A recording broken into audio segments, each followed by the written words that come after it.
Right, well, hello everybody, and we're kicking off season 2 of Spill the Tea Tutor Talks with the wonderful Jane today. We're very lucky because she's going to be talking about a topic which is very close to her heart, but many tutors, which is tutoring, a viable career, and why it is a viable plan A. Not a plan B, so you'll hear Jane say a plan A. So we're going to be talking about Jane's experience, what it's like working with overseas students, and all these important things to bear in mind when you're running your own tutoring business. So to kick us off, Jane, would you like to say hello and introduce yourself to our lovely listeners and viewers today?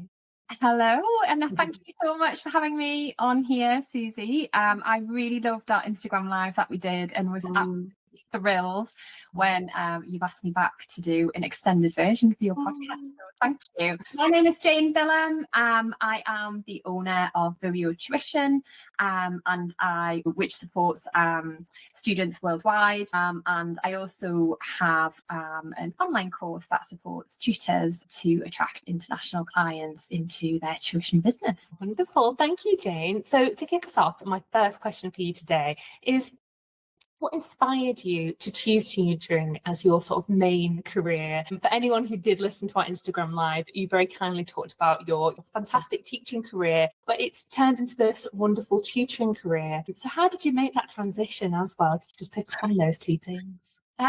Very slowly, Susie. It did take me a very long time to transition away from teaching. I left my teaching career on a real high. I was a member of senior leadership, was involved in government case studies, and was involved in training teachers as a specialist leader in education across the UK. I stepped out of teaching when I had my son. Everything changed for me. I absolutely loved teaching and really loved the role that I had. It became very clear very, very quickly that the demands of a career at that level were incompatible with the kind of life that I wanted as a mum and for my family. So I stepped away from the classroom, and basically when my maternity leave started coming to an end, I was faced with a decision.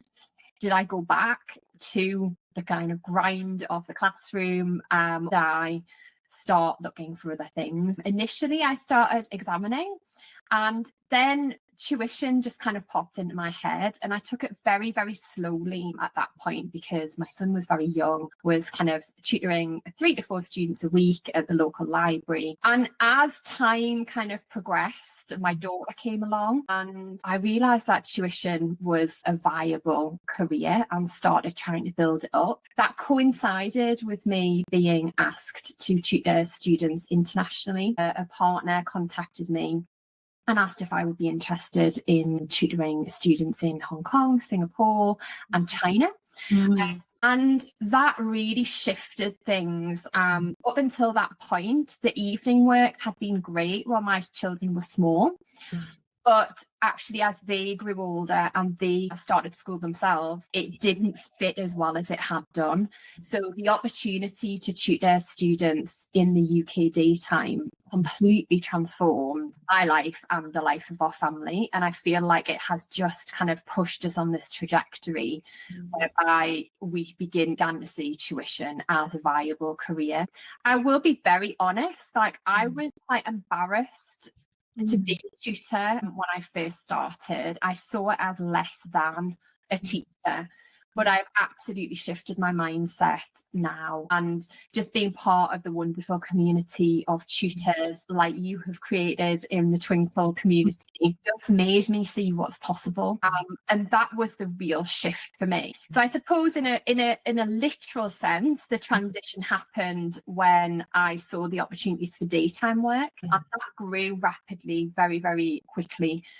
Within 6 months, I was fully booked. Wow. But also, the transition was a mindset shift as well for me, and that was very, very important, that actually being able to start my day at 10 a.m. and finish at 2 p.m. Like I was just winning at life, you know. It's what every kind of, well, not everybody obviously, but it is kind of like a holy grail for so many people, and just to have been able to access that opportunity was incredible. As a consequence of that growth, I now have my own team. It is a real sense of pride that actually I'm able to support other tutors, very, very talented individuals, people who are former head teachers, former directors of faculty. A lot of them wanted that shift to make the transition to have a more flexible way of working for personal reasons. And it is a real sense of pride that I'm able to kind of facilitate that in some way for them, in the same way that it was facilitated for me. So yeah, that was my transition. I think the conversations that I have with other tutors, though, I felt very alone at that point. But actually, the more open I am to having this conversation, you just realise how common it is. I know that you had quite a similar experience, and it is such a common experience for a lot of teachers, particularly women, not exclusively women, but particularly women. And I'm really passionate about kind of making it clear that there is an alternative. You can have a very healthy, lucrative income that can match your teaching wage, your teaching salary, but not necessarily have the stress and pressure that kind of work brings. It's so true. And I think, like you say, and I bet you've encountered this, Jane, when you do talk about it a little bit more, and like you say, you start to feel a bit more confident in yourself, family members, friends, or, you know, you just get chatting to someone, they go, yeah, well, I suppose if you did have so many students, yeah, that would. And you just sort of think like, yeah, some sort of acknowledgement. It is a real profession. And like you say, teaching is such a highly regarded profession. And, you know, for folks like yourself who, you know, who worked and was so high up, and like you say, all these amazing things that you've done, it's almost like, it's like the path that you're on now, it just enhances everything, doesn't it? It's like you're still using all those amazing skills of your leadership, your communication, mentoring side, in addition to all the fantastic kind of academic expertise that you have. And it's just channeled in a slightly different way. Yeah, and it's so inspiring to have people like yourself, Jane, who, you know, want to help other tutors as well. And it's just so important to bang that drum of, like you say, community, learning from one another, and like finding your people. Because when you, like you say there, it's not exclusively just women, but there are a lot of us ladies out there who are in that sort of boat. Like you say, when you do consider having children, that it can be very isolating, because, I mean, totally different topic, but you know, sometimes when you have your first child, it can be quite isolating anyway. Absolutely. And I had walked away from my career, and we also relocated from the south to the northeast, so I felt very isolated, and I just wish this was, you know, 10-11 years, well, it's 11 years in April actually, so I always remember because it coincides with my son's birthday, but that feels like a long time ago, and there didn't seem to be any community support. Maybe there was, and I just didn't know where to look for it. But there certainly seems to be a prevalence of that now, of tuition becoming a viable kind of career option, or people seeing it as a viable career. And I just wish that something like your group, like other online communities, had been around at that time, because I do think that it would have accelerated my progress. And maybe that wasn't the right thing for that season of my life, you know. I mean, it was very flexible, it was very relaxed. I may not have needed that pressure at that time, but it would have been nice to know that I wouldn't have had to go through all of the angst and kind of identity crisis. Because I would have seen other people doing it. And I think it's really important that you do find your tribe, because it can save you an awful lot of kind of angst and time as well. Just seeing what's possible is really inspiring. Just being around other tuition business owners that have made a real success of things is so inspiring, and just lifts everybody as well. So true. No, it really is. And that brings me nicely onto our next question, which is about sharing now some of the experiences of the actual tutoring side itself. Because as you mentioned before, you've worked with overseas students, and that was sort of, as you said, the holy grail, the 10 a.m. to 2 p.m., which I think so many tutors are after and they're looking for. but they can sometimes find it a bit difficult, like to say, to like either tap into that market or discover people who are also doing this. So I was just wondering, what has your experience been working with overseas students, and then some of the kind of, you know, the good times, but maybe some of the challenges and things that you've learned from that? If you could speak to that a little bit. Yeah, absolutely. I mean, I think there's a lot of overthinking about the overseas market in a lot of ways. In a lot of ways, it isn't all that different to the UK market, to the domestic market. If you are an effective teacher, if you are an outstanding teacher, then actually that, in my opinion, transcends a lot of kind of barriers that you may feel are in your way. Essentially, tuition is a parent or client paying for support for a child. In that way, it doesn't really change if Yeah. you're in, you know, in China. It has been a very rewarding experience for me. Just in terms of the diversity of experience that I get, is so fascinating working with students from all over the world. We've actually just had a student sign up from Australia, which is very interesting. But predominantly our client base is in Asia and Southeast Asia. So in that sense, it's been amazing to learn about the kind of different cultural experiences that students have around the world. Maybe different approaches to study as well, in terms of, you know, a real focus and a drive on results, particularly our students, because we kind of specialize in exam focused tuition. That said, you know, I know that Callie Moore. Yeah, Callie. We know Callie. She works with students in China, Hong Kong, all around the world, and she has a very creative approach. And I think this is what I mean, that actually there's not a lot of overthinking. And if you can find your niche, I really believe that children are children. Yeah, no, that's so true. That is so true. Yeah. And it's important not to overthink things, really.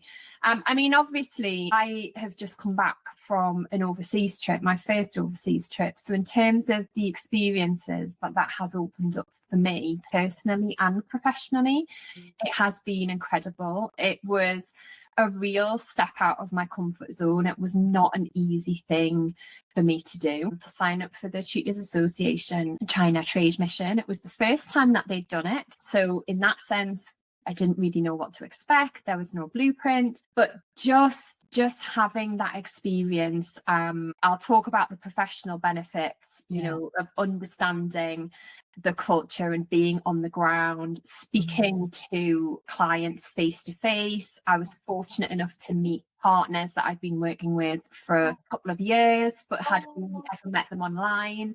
And just understanding the power of that human connection was incredible, particularly in China, where the focus is a lot on kind of relationships and trust, and being able to speak face to face and go for dinner was absolutely wonderful.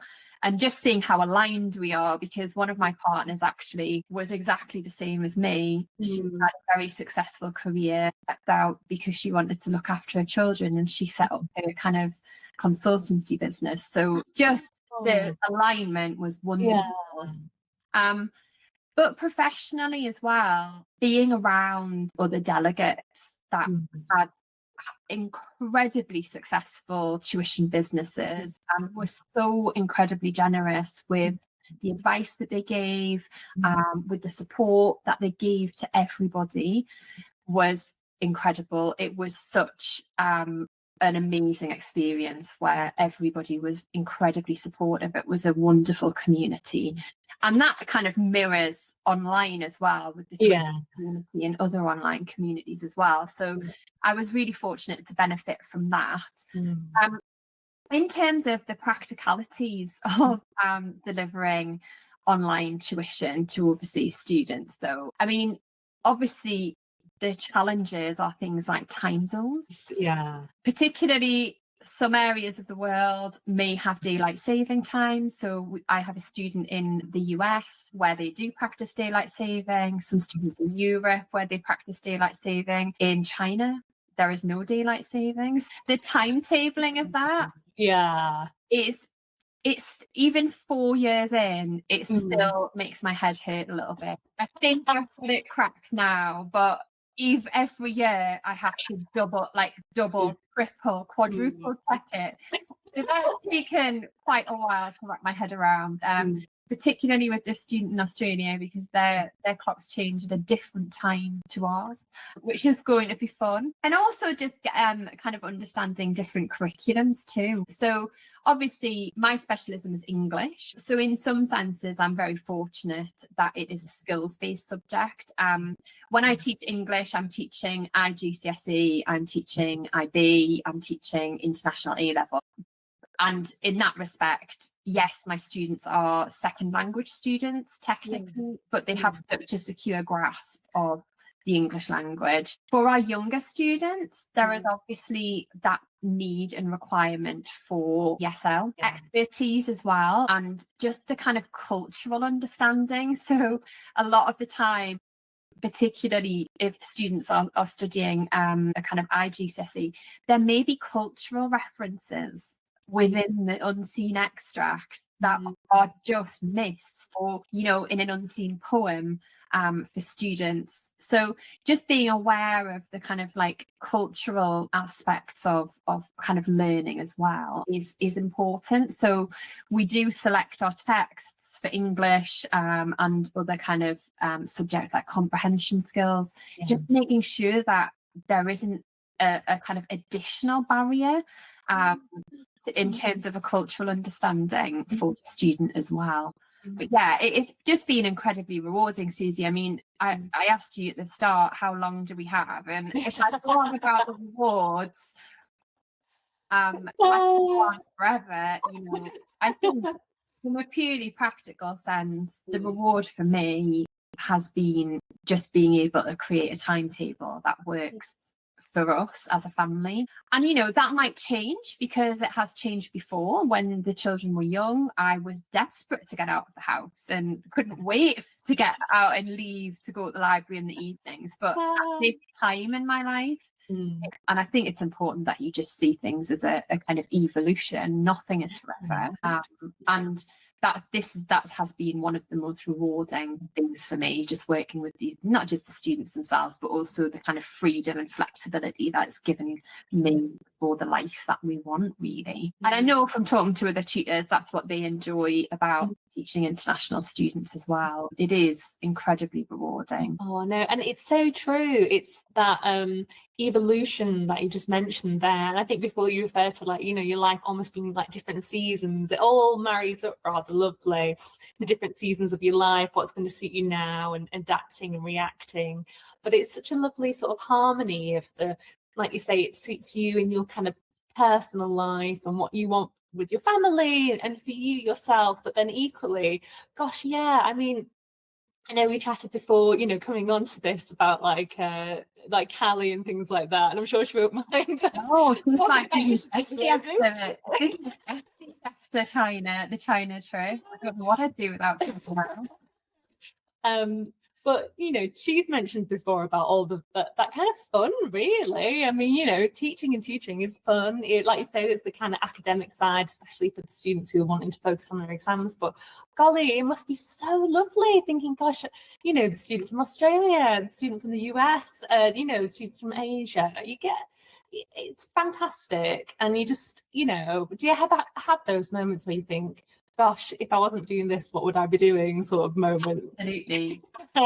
Just the thought of kind of being in a classroom, I get to do what I love and I get to do what I'm good at every day, but I get to do it on my terms, and that's very powerful. I know that there is a lot of stress and pressure in teaching, and it doesn't have to be that way. You can keep what you love, which is why everybody went into teaching, to make a difference to children, to enhance their life chances. All of those things can be done through tuition, and it can be done on your terms. And I just think that's so powerful. It can be very scary to step away from secure environment, a regular salary, predictability. But if you're prepared just to take that step, it can absolutely change your life. And it's so true. And you're a living embodiment of it, Jane. You really are. And like you say, and we've mentioned it before, but it's just such an important point to, I think, echo, is that finding fellow tutors, finding fellow folk who've got a similar story, and you just feel, like you say, you've got that community element. And it is that bit that you enjoy. It is like the best bits of teaching. And I'm sure loads of tutors have said this, you know, more often than not, they love the kind of teaching element. It's other bits and bobbles that come with it that cause the stresses and the kind of difficulties. And it's so lovely to get into it. I mean, I absolutely love it. You know, it's one of my favorite things. I just think, like you say, it's all those skills that you get to use, because there's always that bit of I feel there's a bit of a grief when you come away from teaching, Absolutely. from away from classroom, and it's like you say, it's that identity readjustment almost. But then once you find your groove and you evolve, to use your kind of lovely terminology, you sort of think, oh yeah, no, this is what I want, and you sort of rebuild yourself and what you want. Yeah, absolutely. And you know, this trip to China was obviously it was primarily motivated to develop business links. Yeah. And I know that I will go, this trip has given me the confidence to go out and do it independently. So I know that this is going to become part of my routine, my business, my schedule. And we love to travel. And that I could marry the two, and the business, my work will complement the life goals that we have for our family is really exciting. But just to come back to this kind of idea of mindset, though, that actually it sounds incredible that, you know, yes, 4 weeks ago I was in China. I had a real moment on the plane when I got on. I was very emotional and it took off, and it just hit me, because 4 years ago I was a stay-at-home mum. And then 4 weeks ago, I was on a plane to Beijing to grow my business further. And I just, you know, it doesn't have to be a trip to China, and it can get really kind of like, you know, obviously it was incredible. And I'm very proud that I was able to take that step. But actually, it doesn't have to be a trip to China. It can just be walking through the door alone to attend a networking event. It can be sending an email, or it can be setting up a Facebook page to advertise your business. It could be sending a WhatsApp message to your friends telling them, could you help me find some clients? It doesn't have to be a huge step, but everything starts with just that push out of your comfort zone, so that you can then start your journey. And who knows where you may be in 4 or 5 years' time. I certainly didn't plan for this. All, but it felt really powerful just to reflect. And I think that actually it has been a really transformative experience in many ways, obviously because of the connections that I've made to help grow the business, but personally, just to know that I can do hard things and just push myself a little bit more. I know that that will help me in the future, not just in business, but in my personal life too. So yeah, I don't know if that was a bit of a... Oh no, I love that. That got me really emotional, that, Jane, myself, to be honest. But everybody will have a little teary moment there. But it's so true. It's so true. And I think for a lot of mums who are listening, any dads who are listening, you know, any teachers who are about to start their family who are thinking about this, oh goodness me, that it really hits home. It's so true. So thank you for sharing that, Jane. That's a really special moment. So thank you so much. Yeah.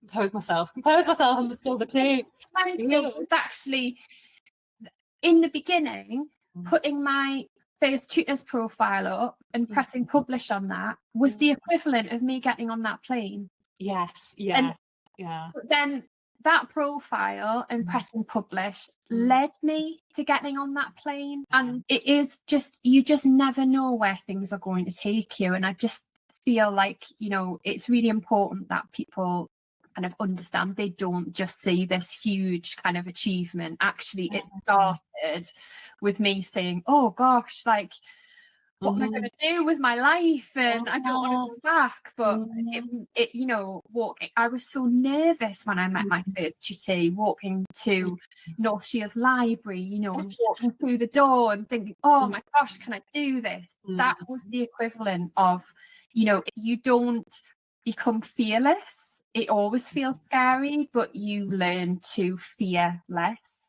Oh, I love And that. I think that's a really kind of important mindset thing for people to kind of understand as well. Oh, it really is. Oh, thank you, Jane. Yeah, no, it's so important, like you say, not just to see that end thing, but it's all the little steps. Oh, I say little, but the big at the time, and they all kind of grow into this like beautiful thing. So it is so true. It really is. Okay, compose. This leads me on to my next question quite nicely. So we've talked about the journey, we've talked about, it's a viable plan A and all the amazing things along the way, including, as you said, not to overthink it when working with overseas students. So for any tutors who are listening right now, feeling inspired, they've wiped away a few emotional tears, for themselves, just like I have, what advice would you give to them who are interested in sort of accessing that market, working with the international students? And yeah, what should they kind of keep in mind in terms of those accessing that market? So I think that there are a lot of practical things that you can do. I think the first thing that I would suggest is, in a very practical way, just decide which area of the world you want to target, because there will be different offerings in different parts of the world. So, and they will offer different things as well. So if you are looking for, the kind of school day hours 10 till 2, then you probably want to be looking Southeast Asia, China, etc. Figure out which time zone works for you, the table that you want to create, and then focusing on those countries where there are potential opportunities for you, and then research their curriculums, their offerings. There are obviously international students, schools all around the world offering a lot of the same things. But one thing that we did learn in China when we visited several schools was that actually the combination of qualifications can vary depending on the international schools that are there. So, is it common for students to attend British international schools? Are they doing IGCSEs? Are they studying for IB? Think about what curriculums are most common in those countries, and then reflect on your CV. What can you offer, and what can be your niche? The question that we get asked a lot is are there opportunities for primary tutors? Absolutely, there are. Absolutely, we have primary tutors in our team. Primary tutor project, by definition, primary age tuition. So yes, there is absolutely a market for that. And don't be put off by that, but you may have to kind of research and understand maybe assessment points that are there. We have a lot of requests for MAP testing, which is quite common for some of our students, which is kind of reading comprehension. So the skills are very transferable, and just don't be put off by a different terminology. Yes, Teachers, a great teacher should technically be able to adapt their skills, obviously within reason, but research those curriculums, research the specifications that are most common, research the new specifications that are coming up. Oxford AQA is quite a common choice, is kind of other international qualifications that are available. So think about how you can tailor your offering to the demands in that particular country, and just think about how you can start to market yourself as an international educator. We have a lot of kind of tutors ask us, how do we attract international clients, but their main offer in their adverts are GCSEs. Well, actually, the shift from GCSE to IGCSE is probably quite significant if you're hoping to attract international clients, which sounds very obvious, but it's just that shift of knowing what curriculums are taught, of knowing what your clients will be looking for, and then just shifting your messaging and just thinking about it in an international way, really. They would be my top tips. I would also find communities that can help. So on my Instagram page, I offer free tips. I know that Callie at Primary Tutor Project does this well from an ESL perspective. Come and follow us, We give free tips all of the time. Come and join us and hang out on our stories where we'll talk about what we're up to, so you get a flavour of our day. And just come and find your tribe if you're looking for kind of international students. And there are options like online courses that can help as well if you want to accelerate your progress. This is nothing that you can't figure out alone. It just takes a little bit longer. If you want to accelerate your progress, then you may want to consider getting some additional support. But yeah, I mean, it's a really exciting opportunity. There's lots and lots of information out there, and just get in touch if you think that you would like to get involved. Oh, that's fantastic. Gosh, so many amazing tips. And yes, I would echo that 100%. You need to find Jane and drop her a follow and go say hello and say hi to Callie, the two new besties. I do love it. I love how in the tutoring world and folks meet up. I was just like, oh, yay, that's so lovely.